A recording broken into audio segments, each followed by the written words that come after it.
2022년도 새해가 밝은 지도 벌써 2주가 지났습니다. 우리 성도님들, 날씨가 추울수록 우리 하나님의 그 따스한 사랑 가슴에 새기고 새롭게 따스하게 힘을 내는, 그리고 주위에 있는 사람을 따스하게 대하는 날들 되시기를 바랍니다. 이번에 우리가 금요 비상기도를 시작을 하면서 특별한 분을 첫 주자로 모시게 되었습니다. 고등코넬 신학대학원에서 가르치고 계시는 박성현 교수님 모시고 정말 주옥 같은 말씀, 삶의 스토리를 함께 나누게 되었습니다. 오늘 교수님 만나 뵙고 교수님의 인생 스토리 좀 나누도록 하겠습니다. 교수님 안녕하세요. 안녕하세요. 네. 와, 교수님 정말 특별한 분이십니다. 한국에 태어나시고 파라과이에서 지내시고 또 이스라엘로 가셨다가 다시 미국으로 오셔서 지금 이렇게 사역을 하고 계시는데 교수님 소개 좀 해주시겠습니까? 네, 저는 현재 고등코넬 신학대학원의 구약학 교수로 있는 박성현입니다. 목사님께서 말씀하신 것처럼 태어나기는 제가 한국에서 태어났고 네. 76년도에 부모님을 따라서 남미 파라과이로 이민을 가서 그곳에서 10대를 보냈고 네. 그리고 이스라엘에 한국인으로서는 처음으로 대학 과정을 유학 생활을 이제 거기서 하게 되었고 또 한국인으로서는 처음으로 이스라엘에서 제 아내를 만나서 결혼식을 올렸습니다. 그리고 지금은 또 이렇게 하나님의 미국으로 불러주셔서 네. 고등코넬 안에서 영어권, 스페인어권, 포르투갈어권 다양한 언어권의 사역자들을 양성하는 네. 그러한 사역을 맡고 있습니다. 한국에서도 초등학교를 다니셨고 또 파라과이에서도 청소년 시기를 다니셨고 또 이스라엘에서 공부하시고 미국에서도 또 하버드에서 박사를 하셨는데 네 나라에서 공부도 하셨고 살기도 하셨는데 어디가 제일 좋습니까? 제 아내와 제 아이들이 있는 곳이 제일 좋습니다. 와, 교수님 명답이십니다. 와, 정말 우리 성도님들 우리가 가슴에 새기고 밑을 걷고 살아야 되겠어요. 우리 사실 그리스도 안에서는 어딜 가나 하늘나라니까 어딜 가나 가족이 있으면 하늘나라겠습니다. 예. 교수님 남미에 사시면서 아마 초창기 이민 생활에 많은 애환도 있으실 텐데 그때 어떠셨어요? 저희가 1976년에 파라과이로 이민을 갔을 때는 네. 사실 그 한국인들에 대한 인식이 그 인지도가 네. 그렇게 높지 않았다고 생각을 합니다. 그 현지인들 사이에서. 네.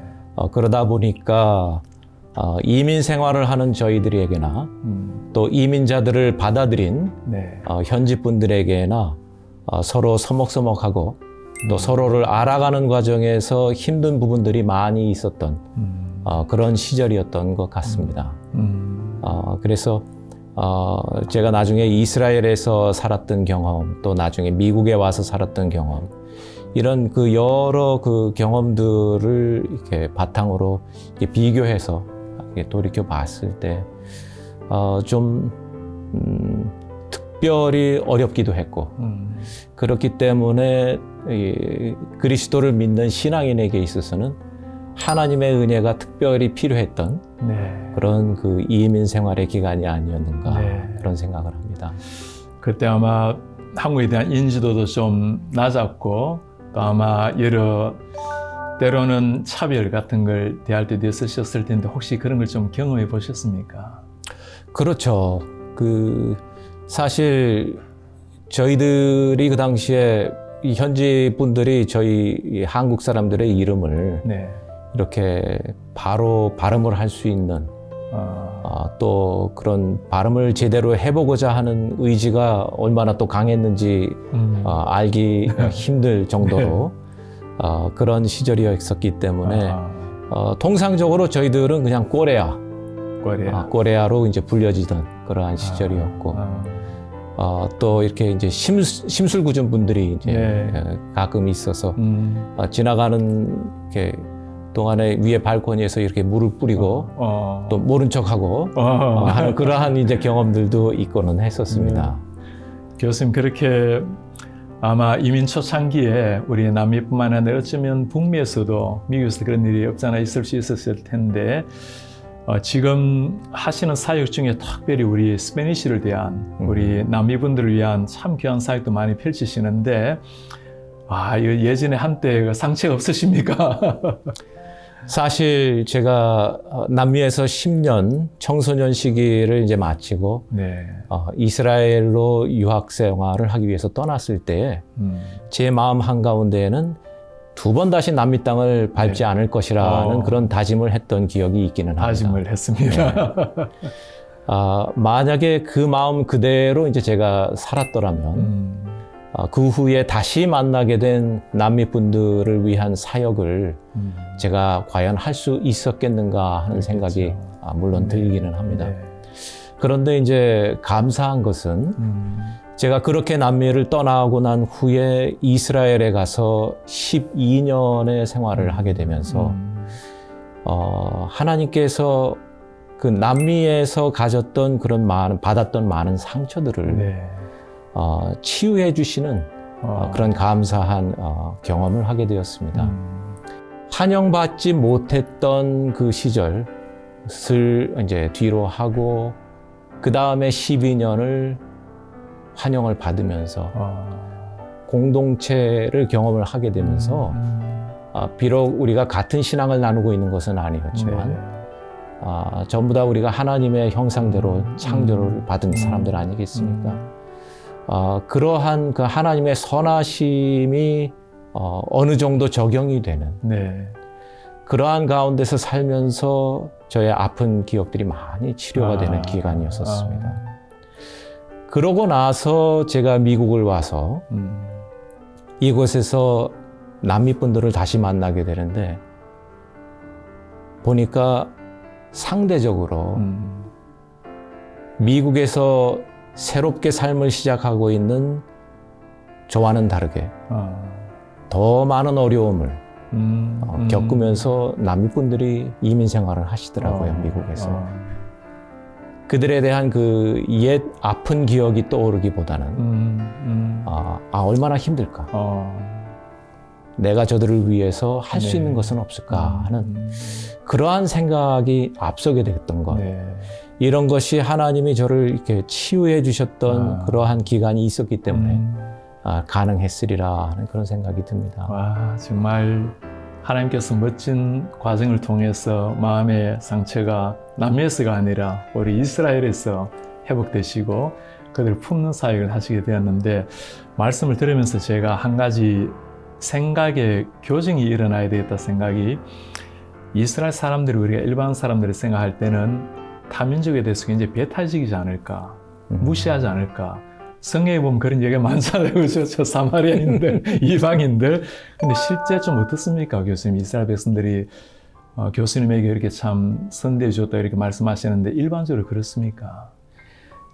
유대인들이 물론 이제 기독교 국가를 이것저것을 거쳐가면서 거기에서 받았던 그 역사적으로 받았던 그 상처들 이런 것들이 이제 작용이 될 때에는 배타적일 수밖에 없고 스스로를 보호해야 하는 그렇죠.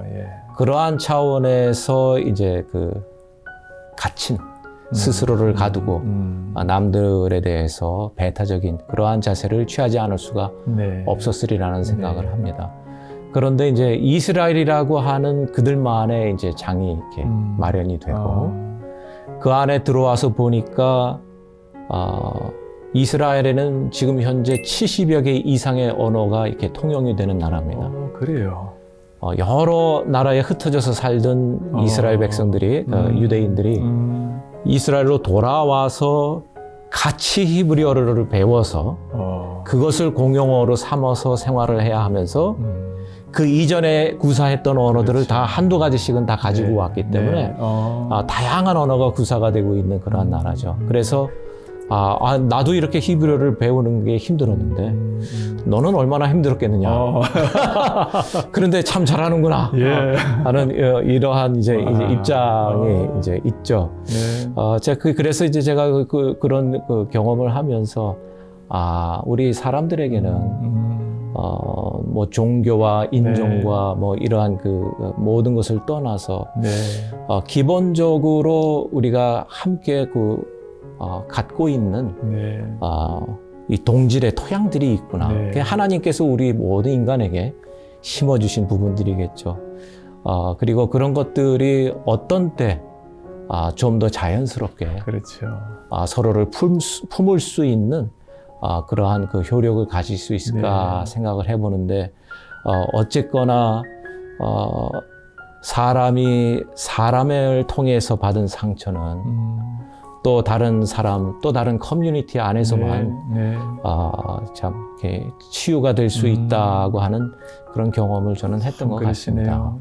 미국 사회에서도 이제는 예전하고 많이 달라졌다고 하겠지만 그러나 여전히 때로는 한국인으로서 받는 그런 불합리한 대우라든가 때로는 좀 상처 입을 만한 상황이 다가올 때 때로는 이게 개인의 영역을 넘었을 때가 있잖아요. 그죠? 그렇죠. 그럴 경우에 교수님 오히려 조금 세월이 지나고 또 다른 환경을 통해서 하나님이 치유의 은혜를 주셨다고 하셨는데 우리 자라나 2세들 어려움을 극복해야 될 친구들에게 좀 한마디 조언해 주십시오.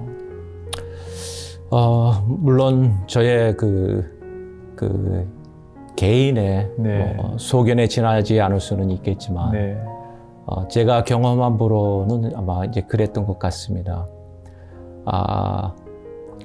우리가 우리의 문제를 스스로 해결할 수 있는 그런 능력을 얼마나 가지고 있을까 하는 생각이 듭니다. 네, 네.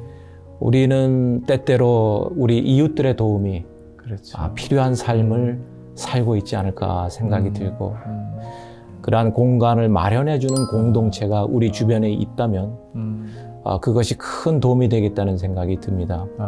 이것이 서로가 서로를 위해서 그런 자리를 또 여백을 마련해주는 그러한 역할을 해도 좋겠고 한 세대가 다음 세대를 위해서 그런 여백을 마련해줘도 좋겠고 그리고 한 걸음 더 나아가서는 네. 특히 이제 우리 1.5세 2세들의 경우에는 이미 다양한 문화권 안에서 서로 그렇죠. 살고 있거든요. 예.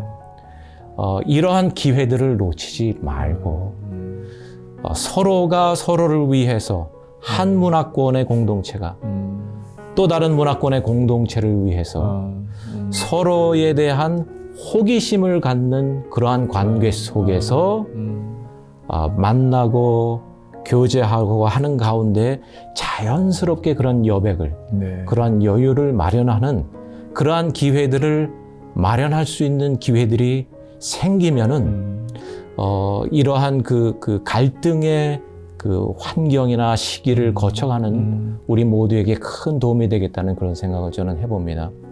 제가 지나고 나서 보니까 제가 그 어려움을 특히 이 인종 갈등의 그 어려움을 당하고 있는 현장과 그 시간에서는 제가 제 힘으로 그거를 해결할 수는 없었고 그렇죠. 예. 이스라엘이라고 하는 그 새로운 공동체를 통해서 제가 비로소 그 지난 시간을 돌이켜보고 그 시간에 대한 새롭게 해석을 하고 그것을 돌이켜보면서 그들도 나에 대해서 이해 못하는 부분들이 또 있었겠구나 그렇죠. 하는 것을 비로소 이렇게 생각해 볼 수 있는 여백들이 생겼는데 그러고 나서 미국에 와서 보니까 이제는 그들을 이해할 뿐만 아니라 그들을 위해서 뭔가는 하고자 하는 의지와 그들을 위한 사역자로 또 서고자 하는 그러한 의지 자체가 이제 생기는 저를 보면서 저도 사실은 놀랐습니다.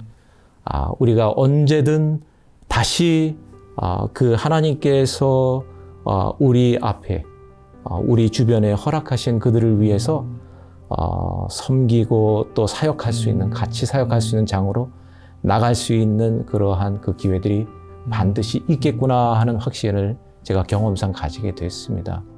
교수님의 그 삶이 아까 한 개인의 스토리라고 말씀하셨지만 어쩌면 우리 모두에게도 공감을 이루는 것은 그 교훈이 모두에게 적용된다면 그런 아름다운 삶이 다 시작될 것 같아요. 제가 한 가지 들으면서 때로 우리가 상처를 받고 때로는 그 아픈 상처의 기억을 가지고 있으면서 이걸 우리는 뭔가 다른 사람에게 받음으로 인정을 받음으로 해소가 될 때가 있는가 하면 때로는 오히려 나도 상처를 가지고 있지만 다른 사람의 상처를 이해해주고 더 넓은 마음으로 다가서고 하는 과정 가운데 자연스럽게 또 해소가 되기도 하고 그리고 도저히 앞이 보이지 않는 동굴 같지만 그러나 잠시 비켜나서 다른 여백에 기회를 준다면 난 이제까지 끝이 없는 동굴인 줄 알았는데 빛이 있는 터널을 발견할 수 있구나.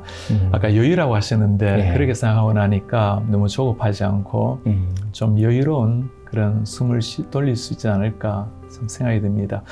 이민 생활 가운데 이 여유라는 단어는 참 찾기 어려운데 오늘 교수님 말씀 들으면서 정말 좋은 단어 하나를 얻었습니다. 그때 다가오는 여유 그리고 땅 위에 세수가 되면 다행이지만 해소가 안 된다도 너무 안타까워하지 말 것은 땅의 삶이 언제나 제한적이고 누가 또 100% 해결하고 가겠습니까? 그렇죠? 그렇죠. 그날 있기 때문에 근본적 여유를 가지고 살아내야 되겠습니다. 교수님 오늘 제가 교수님 하면 또 딱 떠오르는 또 이름이 이 한 달란트 우리 책 한 달란트인데 저도 교수님 제가 이걸 참 교수님께서 제게 이렇게 이름까지 써주시고 책을 주셨는데 비행기를 타기 전부터 비행기 랜딩할 때까지 한도 안 쉬고 다 읽었습니다. 너무너무 참 귀한 책이었는데 교수님 이 책을 통해서 교수님 한 달란트 무슨 말씀 좀 들려주고 싶으셨습니까? 다른 이민 생활을 하시는 분들이 많이 그렇게 느끼셨다시피 또 느끼시겠지만 남미 파라과이라고 하는 곳에서 성장하면서 겪었던 이민 1.5세로서의 삶이 한 달란트로 표현되는 그렇한 모든 여건적인 면에서 부족한 그러한 환경의 삶을 살았던 그러한 경험자라는 생각이 들었습니다. 그러나 제한적인 환경과 여건 가운데 우리가 처해 있다 할지라도 하나님 안에서 발견되어지는 그 달란트라고 하는 그 가치 그것이 다섯이든 둘이든 하나이든 그 가치는 우리가 이 세상의 기준과 잣대로 이해할 수 없는 정말 크고 귀한 것이라고 하는 것을 제가 깨닫게 되면서 우리가 한 달란트 안에서 지금 목사님도 이제 말씀하셨다시피 한 달란트 안에서 우리가 경험하는 여유 한 달란트를 통해서 경험하게 되는 하나님의 여유 그것이 분명히 있음을 제가 체험적으로 깨닫게 됐을 때 아내와 함께 그 간증을 이제 남기고 싶었고 독자분들 가운데에서 그런 간증을 통해서 혹시나 격려를 받으시고 도움이 되시는 분들이 있으시면 좋겠다는 생각이 들었고요. 그 다음에 이제 또 두 번째로는 그 반표지 안에 보면은 저희가 그렇게 인쇄를 했습니다. 이 책의 모든 그 수익은 중남미 출신과 팔레스타인 출신의 신학생들을 위한 장학금으로 사용이 되어진다고 썼습니다. 저희가 앞으로도 계속 하고자 하는 것은 저희보다 오히려 더 어렵게 살아가고 있는 어쩌면은 한 달란트도 채 못 되는 그러한 환경 가운데서 살아가고 있는 주변 이웃들을 어떻게 하면은 우리에게 주어진 것을 가지고 도울 수 있는 방법이 있을까 궁리를 하다가 일단 제가 도와야 하는 제 이웃은 저의 제자들이거든요. 중남미 출신의 사역자들, 팔레스타인 출신의 사역자들, 제 제자이기 이전에 제 이웃들입니다. 그들이 어렵게 참 경제적으로 참 어려운 가운데서 하나님의 말씀을 배워가면서 사역에 임하고 있습니다. 그들을 경제적으로 도울 수 있는 방법이 없을까 해서 저희가 개인적으로 그동안 많이 이렇게 애를 써왔는데 팬데믹이 시작되면서 저희 개인으로서 그것을 감당하기에는 이제 너무 벅찬 그런 상황이 이제 펼쳐졌습니다. 그래서 좀 더 이 사역을 저희 두 사람의 그 한계를 벗어나서 좀 더 많은 분들이 참여를 해서 네. 하나님의 사역자들이 우리 한인들 사회뿐만 아니라 우리의 많은 다양한 언어권의 또 문화권의 이웃들 가운데 하나님의 사역자들이 많이 세워지는 일에 우리의 한 달란트가 쓰일 수 있도록 좀 그 생각을 나누고 네. 싶은 그러한 가운데서 이 책을 또 쓰게 됐습니다. 네. 와, 우리 성도님들 참 교수님께서 말씀하신 것처럼 하나님께서 주신 그 아름다운 생명, 사랑, 은혜 더 필요한 사람에 나누기 위해서 쓰신 이 한 달란트입니다. 교수님의 삶을 통해서 저도 참 한 자도 빠짐없이 꼼꼼하게 다 읽었는데 정말 한 인생을 통해서 역사하시는 하나님의 모습을 생생하게 눈으로 볼 수 있는 책입니다. 우리 성도님들뿐만 아니라 영상을 보시는 많은 분께서, 모든 분께서 꼭 책 한 권 보시고 그리고 한 권 더 사셔서 선물해주면 좋겠어요. 그리고 여러분들은 그 한 권을 가지고 누군가가 도움이 필요한 좋은 사역자를 세우시는 이런 의미 있는 일이 될 것입니다.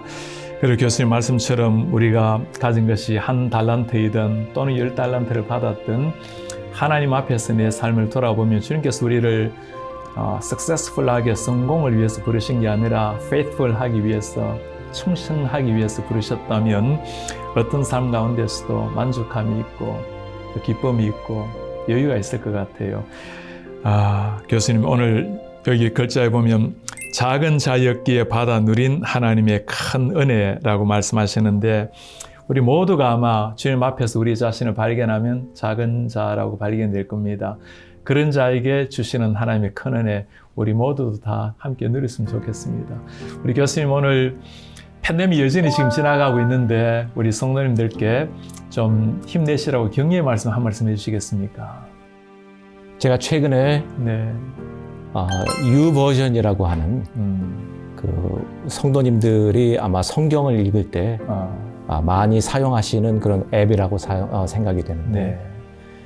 그 앱이 지난 몇 년 동안 냈던 그 통계를 접하게 됐습니다. 네. 그러면서 놀라운 사실을 하나 발견을 했는데 팬데믹이 터지면서 전 세계의 수많은 그 성경을 읽는 성도분들이 하나님의 도우심을 구하는 그 성경 본문들을 많이 읽고 서로 나눴다고 하는 통계를 봤습니다. 네.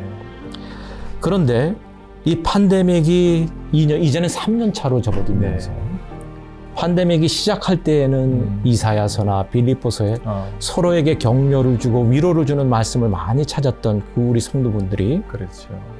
2년째를 맞아들이는 2021년에는 무슨 구절을 서로 가장 많이 나눴을까 하는 그 부분에 대한 통계를 봤을 때 놀랐어요.